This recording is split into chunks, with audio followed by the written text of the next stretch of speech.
done well with primary age children because we can tap into it through the school structure. What we're trying to do is figure out how we can crack tertiary and have a really comprehensive program that is both curriculum focused, volunteering, enabling them things like we've got to design our medals. You know, is that a project that we could give to a tertiary organisation where the students actually come up with options for what our medals might look like? So we're particularly excited about that and are very confident that it'll be a great opportunity for the students, but also very helpful for us in hitting that 5,500 number. So I mentioned sport is obviously the hero and right at the centre of things with the games, but there is a lot more that is going to be happening, and what we're really committed to is making sure that people are aware that whether you want to compete or volunteer, you still have the ability to celebrate this fantastic festival of sport that's going to be taking place in Auckland over a 10-day period. So we're going to be delivering an entertainment hub on the waterfront that'll be free to everyone. During the day, we're wanting it to be very much more of an educational youth family focus. We're during the school holiday period, which lends itself nicely to that sort of aspiration. Then moving more into sort of late afternoon, evening, it will become more of your bands, your hospitality, your more party environment. Completely free, open to everyone for the full duration of the event. We'll also be having opening and closing ceremonies. Now the opening ceremony follows the exact same format as the opening ceremony to the Olympics. The likely location for that is Eden Park, and that's because it is the only venue we have large enough to host something of this scale. But we feel that venue is going to be a fantastic showcase for the internationals to really enjoy as well. If you look at our 25,000 athlete figure, where they're roughly coming from is 50% offshore, 50% domestic. And then if you break the domestic figure down, we're anticipating a quarter will come from Auckland. Sorry, half will come from Auckland and half will come for the rest of New Zealand. So from a quarter perspective, you've got a quarter from Auckland, a quarter from the rest of New Zealand, a quarter from Australia, and then a quarter from the rest of the world. So the number of Aucklanders that we can expect to see engaged from a competition perspective, a volunteering perspective, and then enjoying these festival aspects that will be happening outside of competition venues free of charge is huge. How things often work with events, and this will be familiar to many of you with events that have gone by in previous years, is that you have an organising committee that delivers core event, and then you have support agencies that deliver leverage and legacy programs. Now, that exact same structure is in place for the World Masters Games, where you have our organisation that is delivering core games, and then you have ATEED, which is leading the leverage and legacy program. So what ATEED has done is they've formed a group with a number of different agencies who are working through the possibilities for what we might be able to deliver from World Masters Games. And the 4 legacy goals are on the slide in front of you, and what we can arrange to have distributed to you post this meeting is hard copies of the leverage and legacy plan if that is of interest. What I thought might be useful is just to summarise very briefly what we've talked about this morning into a slide that is really focused on what's in it for Auckland. And as is the case with major events, and as per the major event strategy that Auckland has, the economic argument is incredibly important to forming the business case. And the numbers around this event, because of the type of people we're talking about, are huge. So $36 million worth of GDP, 250,000 visitor nights. But I think one of the really unique aspects is the number of different ways that there are for Aucklanders to get involved.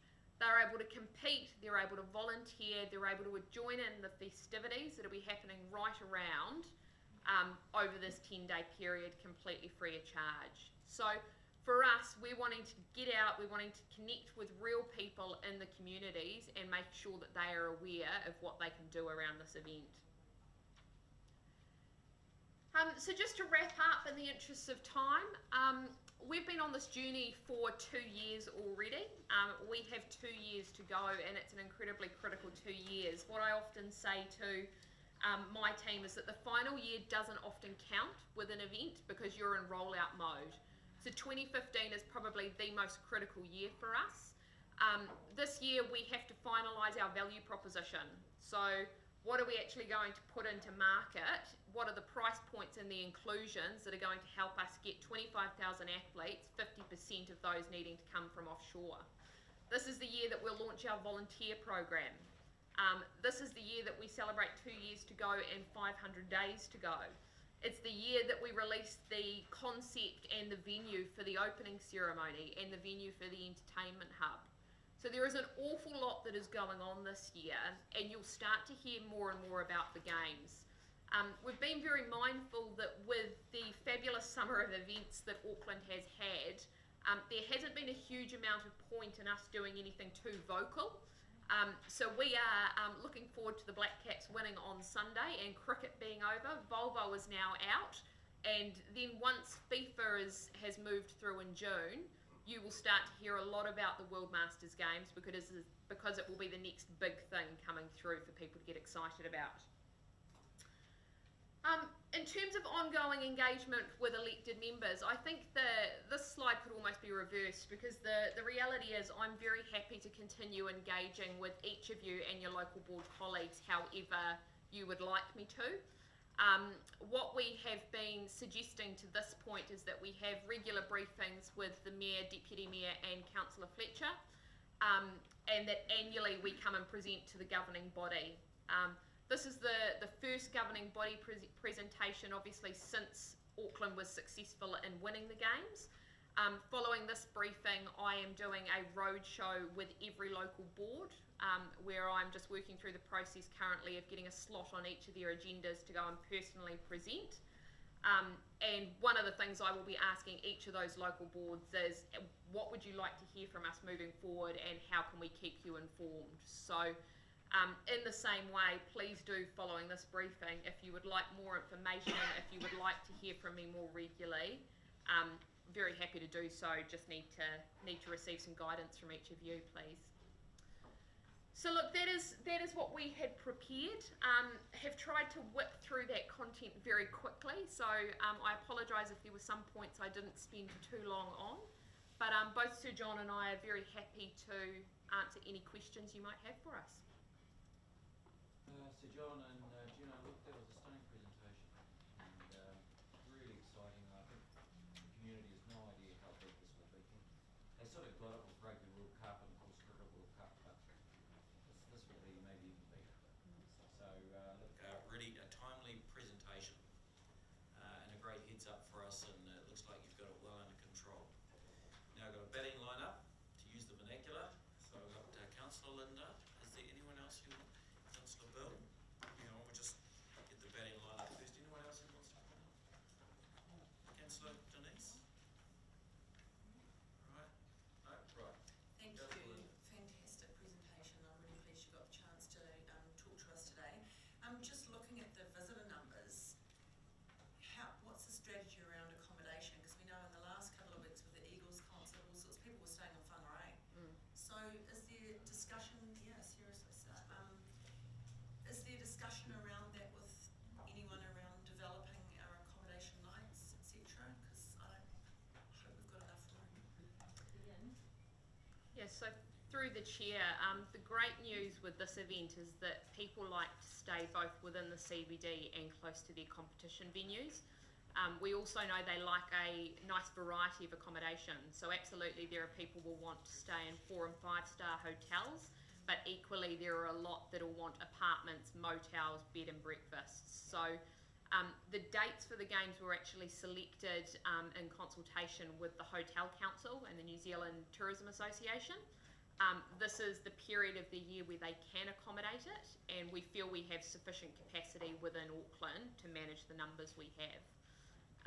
We're just going through the process now of appointing AOT Group, which is a travel and accommodation booking services partner, who will help facilitate that process for us with both domestic and international visitors. Thank you. Actually, Brett O'Reilly was telling me that they're having a hospo meeting very shortly with all of the hoteliers, those that are looking to build, etc., to really start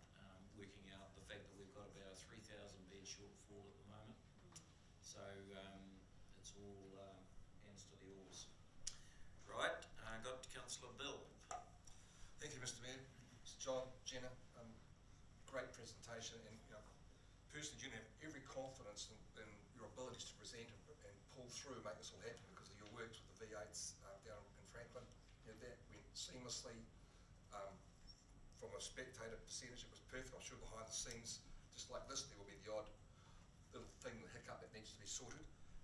Linda asked my first question about the accommodation. My second one is potentially about your budget shortfall, so that the subs, the people paying to enter, that will cover that. You're confident with that? Yes, we are. The balancing track will be that we've still got, as Jenna said, we've still got some of the commercial program to put in place. One or two items of revenue that we're getting to nail down, and clearly closer to the event we'll have a better idea. But as Jenna said also, we've structured this in a way that's quite unique to the event, in that we've got 3 value propositions for people to take the sort of, just pick the sporting vernacular, sort of gold, silver and bronze. So the bronze is obviously the cheaper option, which will probably have more appeal to local people because they won't use some of the requirements that others from overseas will use. But overall, we're pretty happy at this stage. Yeah. Second question, sir, is the quality of our venues. I know we're not allowed to put capital into them. In your opinion, are they up to scratch, fit for purpose for this sort of prestigious event? We had a board around, management around before, late last year, and actually it astounded me that both the number and the standard and the quality of the venues. Now some of them needed a little bit of paint here and there, and a clean and a sweep, but overall it will be stunning. Things that we didn't really appreciate, and I think just on a broader front, if it ever got to considering making a bid for the Commonwealth Games, we would be very well placed, with 1 or 2 exceptions, to be able to cater for the facility side of things. That's certainly great to hear. My last question, with your indulgence, sir, is about the volunteers. So I know, Jenny, you'll have some sort of program to encourage and get the volunteer numbers up and running. When will that start? Is that going to be after the FIFA competition? Yeah, absolutely. So you'll start to see more of that in market towards the end of this calendar year, and we will be taking registrations from beginning of next year. Thank you. Good. You ready with your registrations, Councillor Bill? Definitely. Councillor Denise. Thank you so much for the presentation. Incredibly exciting. Anyone who knows about this international subculture knows that these are people with disposable income, and when they come, it is for the love of sport, but it's so much more sort of social interaction with the partying and responsible partying. Partying and bit of sport partying. And when we talk about hotel stay shortfall, what a good problem to have, and we've got that timeline to address that. I just had a couple of questions regarding, and you've touched on it, Sir John, in regards to bid for Commonwealth Games. So you mentioned here on your title, the Games headlines, catalyst for the next mega event. So it's fantastic that it's an enthusiastic presentation and you're forward-looking already. So what you're putting in place, you're hoping will be in place for our next mega event. Flesh that a little bit more, and then perhaps retrospectively, what are your challenges off the back of Rugby World Cup that you're now facing that you need to address? Yeah, look, through the chair, this is something we talk about very boldly internally. This has got to be the catalyst for the next big thing.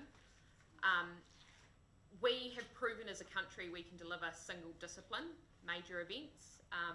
The global world of sport knows we can do that. We haven't yet proven we can deliver multi-sport, multi-venue major events. And this event is the one that will do that and provide that level of confidence. So we're excited about the IP that we're developing. We're excited about the capability that we're building within Auckland and New Zealand to support those longer term aspirations. In regards to the challenges, reflecting on the challenges that we've had with previous major events, probably the greatest one we have encountered with this, and I think we'll continue to encounter it through to games time, is that we're talking about working with 28 different sports. So within those sports, yes, you have your rugbies, you have your bowls, you have your netballs that are very well established sports that have run major events many times before. But at the other end of the spectrum, you've got sports such as weightlifting, orienteering, archery, that are volunteer organisations. You know, some of these sports don't have a single paid resource in the country. So what we're having to do is build their capability, help them learn as we move through the journey. And the legacy that will leave their sport with at the end of the games is huge. So that's the challenge. We've said quite openly that for us, every sport and every venue has to be delivered to the same standard. So absolute operational excellency across the board, and that is a challenge. You know, we could deliver rugby, netball, golf, bowls tomorrow if we had to. There are a bunch that there is a lot more work that we need to do. Just to pick up, elaborate on one point. What will be the next big event after this? Touched on Commonwealth Games, but the composition of the international IMGA, International Masters Federation. Games Federation, it comprises International Federation presidents, the president of basketball, the president of hockey, all of the sports. So what we'll be able to do for Auckland is to showcase what Auckland can offer those individual sports for their own World Championships in the future. Now, many of them have been held here in the past, but these people, many of them will be coming for the first time ever. So that's a legacy that we can offer in the sports side. Mr. Mayor, a 2-year lead in time ought to be enough for councillors to start training and sign up. I'll see you on a start line, Councillor Walker. When you go around the base, I'm That's too small for me, Councillor Brooks. Not like us. Yeah, you look way too fit. It's just not fair. Right, Councillor Wayne, you can take her on. Yeah, come on, Wayne. Yeah, well, it depends on the sport. Weightlifting, maybe superintendent. Just got a question about Jen's question around leverage. I mean, just looking at the list of where it is at, there are some obvious opportunities around public transport, making sure that we've got an excellent relationship with Auckland Transport, possibly free travel, and that operates sometimes as part of the package. So I'm making the assumption that we're really maxing out on that, because A lot of these retired people come from cities, well, they're not necessarily retired, of course. All the 25-year-olds. Masters. They come from other cities where they've got often better than excellent public transport. So I have a question on that. And the other related questions around leverage that go in part to funding is opportunities to collaborate with other cities, councils around New Zealand. I don't know whether it's possible to extract some contribution from them in some way, shape or form, because as much and more as people are coming to Auckland, I'm making the assumption many of them will be travelling around New Zealand. And the other issue that also goes to leverage is around procurement, especially for local businesses, because there's a lot of paraphernalia that people buy, and rather than have it made in China, it'd be great if it was made in New Zealand. And I don't know whether the IOC and the like allow for that. Yeah, so look, in regards to your question around leverage and engaging other parts of New Zealand, we are holding a forum in 2 months' time with all of the regional tourism authorities, and that is exactly to that point, Councillor, where we're wanting to understand from them how active they would like to be involved in the Games, in making the athletes aware that they can travel more broadly around the country post the Games. And you know, there's an athlete experience piece, customer service piece there for us, but also it's another revenue stream, so we're interested to explore that more widely. Public transport is absolutely critical, and it will form part of the value proposition. We're working very closely with Auckland Transport.